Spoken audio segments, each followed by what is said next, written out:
Bem, pessoal, mais um eletrocardiograma muito interessante que eu trago aqui para vocês. Quero mostrar para vocês o tanto que é importante conhecer alguns parâmetros eletrocardiográficos. Esse eletrocardiograma você pode ver apenas uma vez na vida ou nem ver, mas se você estiver diante dele, eu quero que você saiba o que é isso.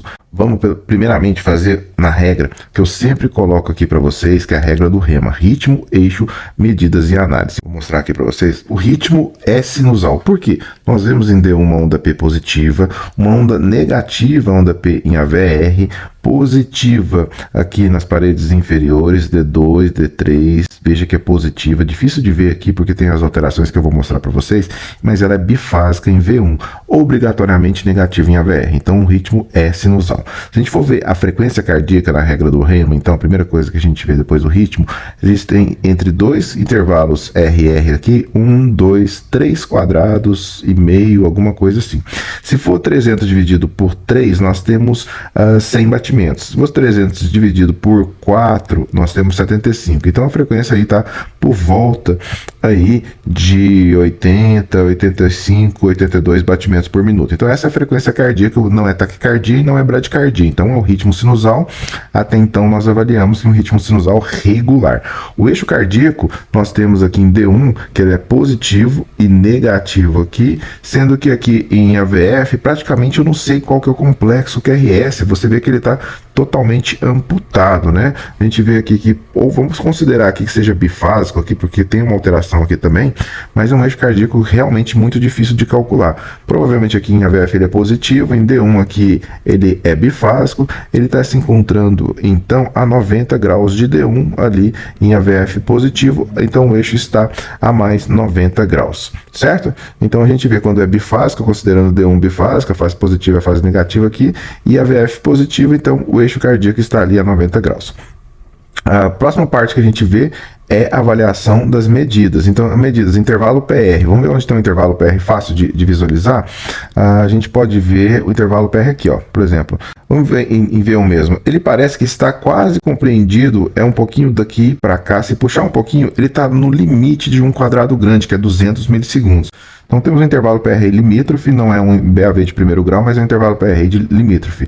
O QRS ele é estreito, você vê em todas as derivações ele é estreito, e o intervalo QT ele que se encontra aqui um pouquinho acima de 2 quadrados grandes, né? Uns 410 milissegundos provavelmente. E o que a gente vê aqui nas alterações na quarta parte desse eletrocardiograma é a análise, que a gente vai avaliar a onda R, o segmento ST e a onda T. Veja só que nós vemos em V2 um infradesnivelamento do segmento ST em V2, em V3, em V4 normal, em V5 ele já começa a suprar o ST, em V6 também ele supra, e em D2, D3 AVF ele faz essa imagem aqui desse supra, que é isso que eu quero mostrar para vocês. Essa imagem aqui é uma imagem chamada pseudobloqueio de lesão, esse supra de ST ou padrão de pedra em lápide.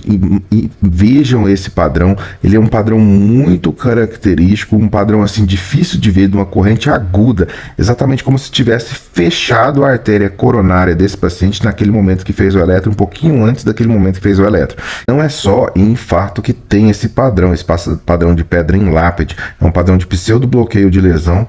Esse supradesnivelamento do segmento ST, ele é visto também no padrão de síndrome de Takotsubo, que é uma miocardite aguda causada geralmente por um estresse. Pode ser um estresse inflamatório que a pessoa tem, uma infecção, alguma coisa, uma discussão, alguma coisa do tipo que pode fazer uma inflamação aguda no coração, dando esse padrão de pseudo bloqueio de lesão, padrão de supra em pedra em lápide. Entretanto, você tem que pôr esse paciente num CAT para fazer até o diagnóstico da síndrome de Takotsubo, tá? Mas se você vai colocar esse paciente aqui, por exemplo, ele tem uma coisa que difere, que chama a atenção, que não é um supra difuso igual no Takotsubo que costuma ter, esse pedra em lápide. E ele também tem um infra de imagem espelho, então ele delimita uma parede muito bem feita aqui, parede inferior e lateral. Então eu tenho aqui um supra da parede inferolateral, uma corrente de lesão subepicárdica na parede inferolateral. Se formos lá dar esse eletrocardiograma, ritmo sinusal,